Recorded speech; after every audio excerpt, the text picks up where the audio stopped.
Good morning friends. हम लोग का चल रहा है टेंस और टेंस का हम लोग पास्ट इंडेफिनिट टेंस कल हम लोग समाप्त कर दिए थे, यानी पिछला वीडियो तक समाप्त कर दिए थे। और आज हम लोग का 15वां वीडियो यानी 15वां क्लास है। आज हम लोग इस वीडियो में पास्ट कंटिन्यूअस टेंस के बारे में जानेंगे। लोग एकदम पूरी बेसिक नॉलेज के साथ जानेंगे। लोग बने रहिए इस वीडियो में।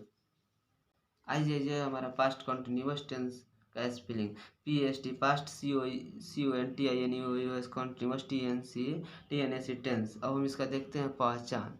पहचान क्या है, मतलब कोई भी वाक्य कोई दे देता है तो हम कैसे पहचानेंगे कि वह वाक्य जो दिया है, वाक्य जो दिया है वह पास्ट कंटिन्यूअस टेंस का ही वाक्य है। इसके हम पहचान को लिखते हैं और उसको बारीकी से समझते हैं। आइए यह रहा हमारा पास्ट कंटिन्यूअस टेंस का पहचान। पहचान में क्या कह रहा है, जिस हिंदी वाक्य के अंत में रहा था, रही थी, रहे थे इत्यादि लगल हो, माने लगा हो, वह पास्ट कंटिन्यूअस टेंस का वाक्य होगा। एक वाक्य लेते हैं और देखते हैं कि कैसे पास्ट कंटिन्यूअस टेंस का ही वाक्य है। जैसे वह कहानी लिख रही थी, तो हम कैसे पहचानेंगे कि यह पास्ट कंटिन्यूअस टेंस का ही वाक्य है। तो इसका पहचान होता है जिस हिंदी वाक्य के अंत में रहा था, रही थी, रहे थे, मतलब ये तीनों में से, मतलब ऐसे तीनों में से कोई भी एक लगल हो तो वह पास्ट कंटिन्यूअस टेंस का वाक्य होता है। तो वह कहानी लिख रही थी, यानी रही थी आया कि नहीं, तो रही थी, रहा था अगर आए तो वह पास्ट कंटिन्यूअस टेंस का वाक्य होता है। आइए अब हम इसके भी 6 गो स्ट्रक्चर होंगे, इस जिसको हम बारी बारी से पढ़ेंगे। आइए हमारा पहला स्ट्रक्चर होगा अफर्मेटिव सेंटेंस। स्ट्रक्चर मतलब समझते हैं ना, अरे स्ट्रक्चर या सेंटेंस बोले तो इसका भी 6 गो स्ट्रक्चर यानी सेंटेंस होगा, जिसका हम लोग का पहला सेंटेंस पढ़ना है अफर्मेटिव सेंटेंस। आइए हम उसके बारे में जानते हैं। आइए यह रहा हमारा अफर्मेटिव सेंटेंस का स्ट्रक्चर। स्ट्रक्चर क्या कहता है, subject plus was were plus verb four plus object. यानी हमारा यहाँ पे देखिए, यहाँ पे 2 गो हेल्पिंग वर्ब है, इसलिए यहाँ पे सब्जेक्ट के अनुसार हेल्पिंग वर्ब का यूज होगा।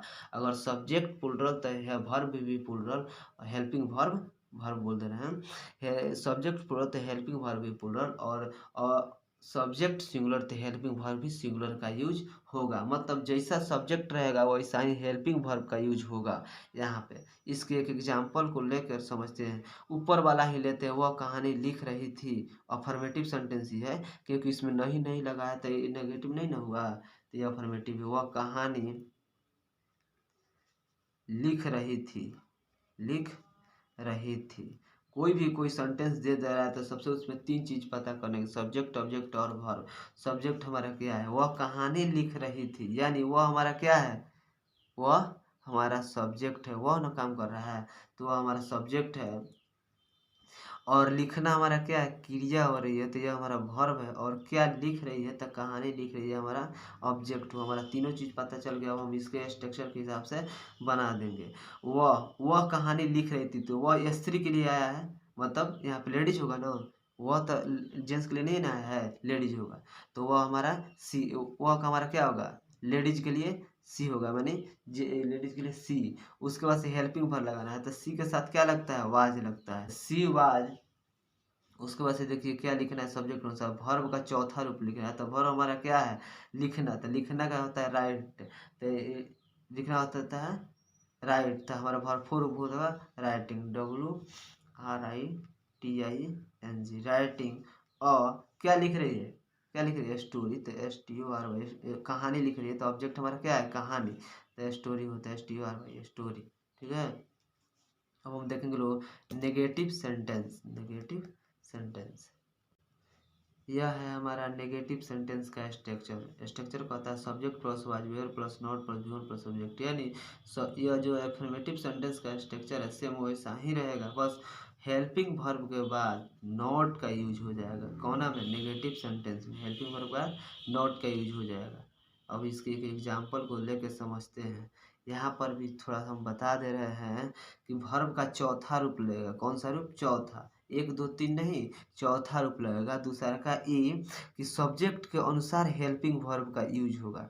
जैसा सब्जेक्ट रहेगा वैसा हेल्पिंग वर्ब रहेगा। अगर सिंगुलर सब्जेक्ट है तो सिंगुलर है वर्ब, और हेल्पिंग वर्ब और प्लूरल वर्ब है तो प्लूरल हेल्पिंग वर्ब का यूज होगा। आइए अब हम एक एग्जांपल लेते हैं। राधा विद्यालय नहीं जा रही थी।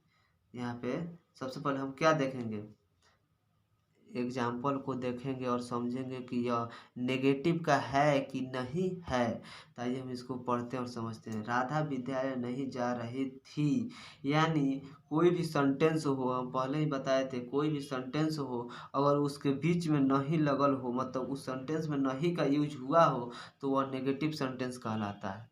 तो हमारा इसमें नहीं का यूज हुआ है इसलिए नेगेटिव सेंटेंस है। अब इसको हम बनाते हैं। सबसे पहले बनाने से पहले 3 चीज़ पता करना है, सब्जेक्ट, ऑब्जेक्ट और वर्ब। तो सब्जेक्ट हमारा क्या है, राधा विद्यालय नहीं जा रही है। तो राधा हमारा क्या हुई, जाने की रही नहीं कर रही है, काम करता ही नहीं कर रही है, काम ही नहीं कर रही है। तो हमारा सब्जेक्ट हुई राधा और जाने की क्रिया हो रही है तो हमारा हुआ वर्ब, और कहाँ जा रही है तो विद्यालय जा रही थी, हमारा हुआ ऑब्जेक्ट। अब हम इसको बनाएंगे तो बनाने की क्रिया कैसे होगी, सब्जेक्ट स्ट्रक्चर के अनुसार होगी। तो क्या कह रहा है स्ट्रक्चर, सबसे पहले सब्जेक्ट लगेगा तो सब्जेक्ट हमारा क्या है राधा, तो राधा लगा दी। उसके बाद से वाज वेयर, तो वाज वेयर किसके साथ लगेगा और किसके साथ नहीं लगेगा इसके बारे में मैं पिछले वीडियो में बता चुका हूँ। आप जाके पिछला वीडियो देख सकते हैं, समझ में आ जाएगा।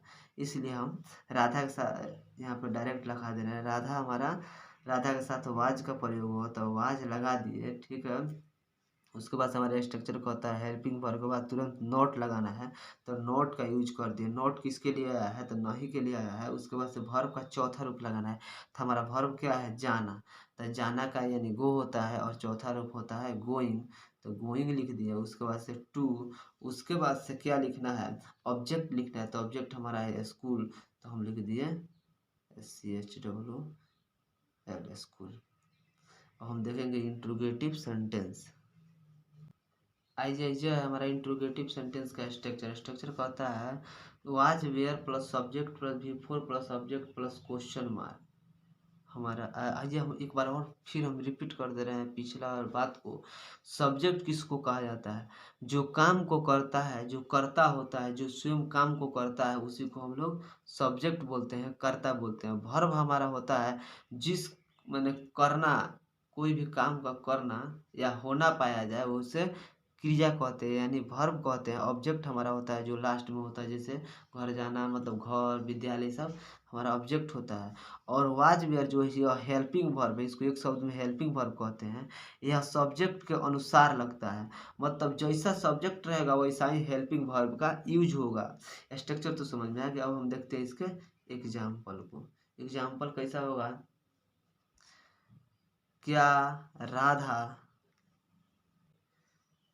राधा घर जा रही थी, यानी हमारा यह सेंटेंस कैसे इंट्रोगेटिव सेंटेंस है इसको पहचानने का एक तरीका मैं बताया हूँ, पहले भी बताया हूँ और भी बता रहा हूँ कि अगर इंट्रोगेटिव सेंटेंस का वाक्य पहचानना हो कि यह इंट्रोगेटिव सेंटेंस का वाक्य ही है कि दूसरा वाक्य है, तो इंट्रोगेटिव सेंटेंस का वाक्य पहचानने के लिए नियम होता है कि अगर वह सेंटेंस जो दिया गया है, जो सेंटेंस दिया गया है उसकी शुरुआत क्या से होनी चाहिए। अगर वह सेंटेंस क्या से शुरुआत हो जाता है तो वह इंट्रोगेटिव सेंटेंस होगा। अगर वह सेंटेंस क्या से शुरुआत नहीं होता है, मतलब क्या से शुरू नहीं होता है, तो वह इंट्रोगेटिव सेंटेंस नहीं होगा, वो दूसरा सेंटेंस होगा। वो भी गलत नहीं है, वो भी होगा लेकिन वह दूसरा सेंटेंस होगा। यह हमारा पहचानने आ गया इंट्रोगेटिव सेंटेंस को, ये वह वाक्य क्या से शुरू होगा। अब हम इसको बनाते हैं। बनाने में क्या बोला है, सबसे पहले हेल्पिंग वर्ब का यूज होगा। तो हेल्पिंग वर्ब किसके अनुसार यूज होगा, सब्जेक्ट के अनुसार। तो हमारे सबसे पहले इसमें पता करेंगे सब्जेक्ट कौन, 3 गो चीज़ पता करेंगे। सब्जेक्ट कौन है, ऑब्जेक्ट कौन है, सब्जेक्ट कौन है, ऑब्जेक्ट कौन है, वर्ब कौन है। सब्जेक्ट हमारा क्या है राधा, क्योंकि क्या राधा घर जा रही थी, यहाँ पे कर्ता कौन है, काम किसके द्वारा किया जा रहा है तो राधा के द्वारा किया जाता है। तो राधा हमारा कर्ता यानी सब्जेक्ट हुई और जाने की क्रिया हो रही है, मतलब हम बताए थे जाना या ना खाना पीना जिसके अंत में ना लगा हो वो हमारा वर्ब होता है। तो हम कह सकते हैं कि जाना हमारा वर्ब है और हमारा घर मैंने घरे न जा रही है, तो ये हमारा लास्ट हुआ ऑब्जेक्ट। हमारा 3 चीज़ पता चल गया, हमें स्ट्रक्चर के हिसाब से बैठा देंगे। सबसे पहले हेल्पिंग वर्ब लगेगा, लेकिन हेल्पिंग वर्ब सब्जेक्ट के अनुसार रहेगा। तो सब्जेक्ट हमारा क्या है, राधा। तो राधा के साथ वाज का यूज होता है, हमेशा राधा के साथ वाज का यूज होता है। तो राधा रे DH राधा, यानी हेल्पिंग वर्ब प्लस सब्जेक्ट। यहाँ तक काम खत्म हमारा होगा वर्ब 4। तो वर्ब का चौथा रूप वर्ब हमारा क्या है, जाना। तो जाना का स्पेलिंग होता है गो, और चौथा रूप होता है गोइंग, यानी गोइंग। और उसके बाद टू, और टू के बाद ऑब्जेक्ट लगाना है। तो ऑब्जेक्ट हमारा क्या है, हाउस। तो हाउस हाउस लिख दिए। उसके बाद से हमारा क्वेश्चन मार्क रहेगा। यह हमारा इंट्रोगेटिव सेंटेंस का स्ट्रक्चर समाप्त हुआ। हम अगले वीडियो में मिलते हैं इंट्रोगेटिव प्लस नेगेटिव क्वेश्चन और क्वेश्चन प्लस नेगेटिव सेंटेंस के साथ। तब तक के लिए बाय। अगर ये वीडियो आपको अच्छा लगे तो लाइक कमेंट शेयर और चैनल को सब्सक्राइब जरूर करें। धन्यवाद।